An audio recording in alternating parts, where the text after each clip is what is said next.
ہم کریں گے ہر مظلوم کی حمایت۔ بسم اللہ الرحمن الرحیم۔ السلام علیکم، میں ہوں حرین فاطمہ اور آپ دیکھ رہے ہیں حمایتی نیوز HD چینل۔ نظر ڈالتے ہیں آج کی اہم خبروں پر۔ رپورٹ بھینس کالونی میں بلدیاتی نمائندوں کی غیر منصفانہ ترجیحات۔ رپورٹر حاکم علی دل بھینس کالونی کے عوام نے بلدیاتی نمائندوں پر شدید اعتراضات اٹھائے ہیں، جن کی ترجیحات میں عوامی مسائل حل کرنے کے بجائے ذاتی مفادات کی تکمیل شامل ہو چکی ہے۔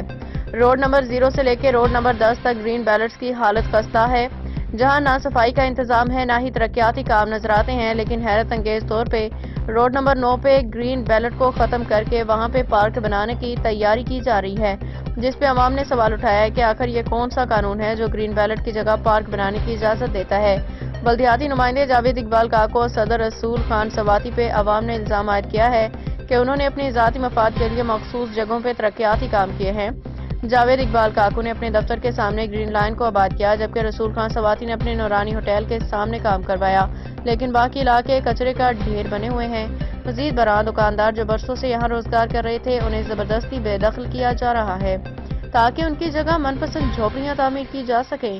عوام کا مطالبہ ہے کہ بلدیاتی نمائندے اپنی ذاتی خواہشات کے بجائے عوامی مسائل پہ توجہ دیں، اور اگر ترقیاتی کام کرنا ہے تو مکمل گرین بیلٹ پہ کریں، نہ کہ صرف مخصوص مقامات پہ۔